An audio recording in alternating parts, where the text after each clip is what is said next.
안녕하세요, 시스터키친입니다.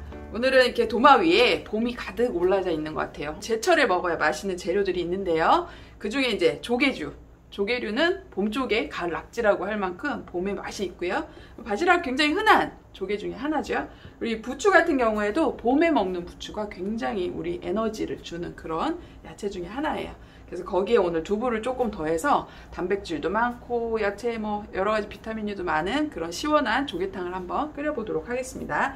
일단 그 조개는요, 요즘은 이렇게 저도 이렇게 뚜껑을 닫아가지고 냉장고에다 해감을 약간 식혀놨어요. 근데 이왕이면 이렇게 밝은 통도 좋은데 뚜껑이 있는 약간 불투명한 이런 데다 담아놓으면 이게 이 물속이 바닷속이구나 생각해가지고 조개가 입을 연다고 해요. 그래서 이렇게 해감을 식히는데 소금을 약간 넣어주시고 해감을 식히는 게 좋은데요. 요즘 조개 같은 경우에는 뭐 손질을 다 이렇게 해서 나오는지 해감이 많지 않더라고요. 그래서 저도 이렇게 보니까 씻어가지고 해감시키고 나서 봤더니 깨끗해요. 그래서 깨끗한 상태로 이렇게 준비를 해놨습니다. 그래서 물을 좀 빼주시고요. 조개는 씻어서 준비해 주시고요. 여기에 오늘 두부를 좀 넣었어요. 무슨 조개탕에 두부야 하시는데 조개만 많이 준비하셔도 되고요. 저는 두부를 좀 넣었습니다. 우리가 이제 영양사 선생님들한테 메뉴 식단을 받으면은요, 꼭 단백질을 1단이다, 2단이다 이런 얘기 많이 해요.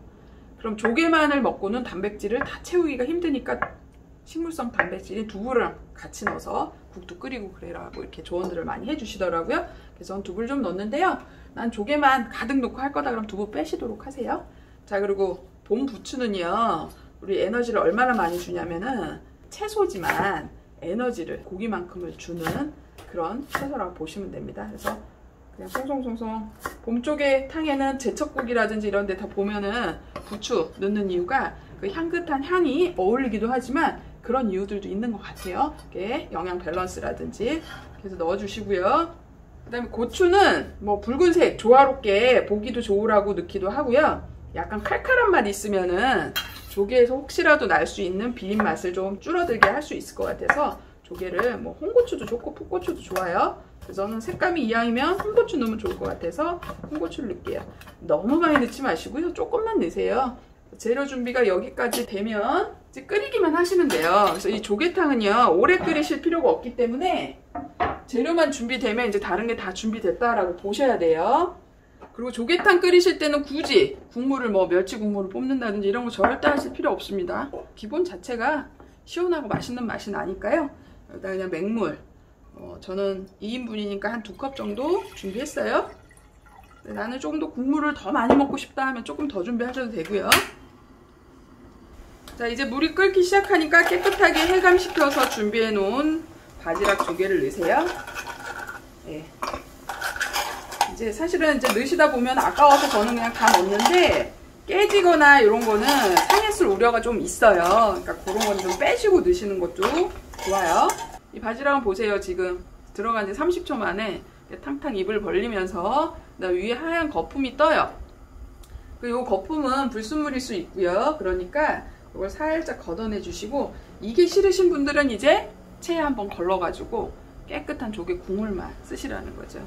그래서 저는 이렇게 넣었더니 막 바글바글 끓어 올라요. 그래서 냄비가 넉넉해서 그래도 끓어 넘치지는 않는데 혹시라도 많은 양을 끓이시다 보면 이게 넘칠 수 있어요. 그러니까 그러지 않도록 여러분들 주의하시고, 그래서 바글바글 끓기 시작해요. 이렇게 돼서 뽀얀 국물이 우러났어요.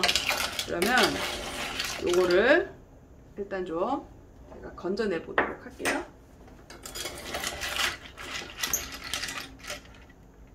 안 벌린 게 없이 다 벌어졌어요. 이렇게만 봐도. 끓어서 넘치기 직전까지 좀 끓이셨다가 자, 이렇게 됐습니다. 그래서 이게 이제 조개탕 국물이에요. 그럼 이거를 끓이셔서 여기에 두부를 좀 넣어주시고요.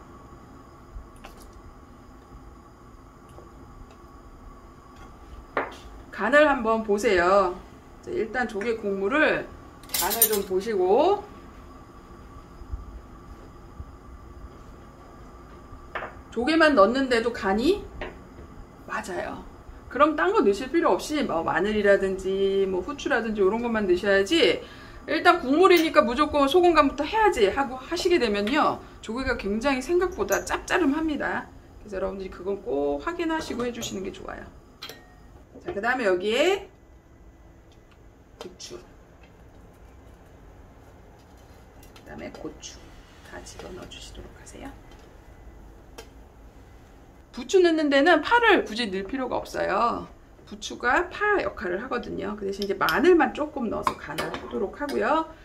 저는 간 따로 안 해도 될 것 같아요. 조개가 국물이 뽀얗게 우러나면서 간도 잘 맞았어요. 그래서 새우젓도 필요하시면 넣으시고요. 간이 안 맞으면 굳이 간 안 해도 되겠다 그러면 안 하셔도 됩니다. 자, 그리고 조개를 마지막에 넣어서 마무리를 할 거예요. 조개를 넣어가지고, 사실 이제 조개탕은 말이 이제 탕이지 조개 건더기 먹는다 생각하시고 드시면 돼요. 그래서 이렇게 끓여서 하시고, 마지막에 비린내 전혀 안 나는데 그래도 어저께 사다 놨더니 조개가 조금 비린내가 나 하시는 분들은 술이 있으면요, 술을 조금만 넣어주시고, 그 다음에 여기에 후추 쭉 넣어주시면 조개탕이 완성이 되죠.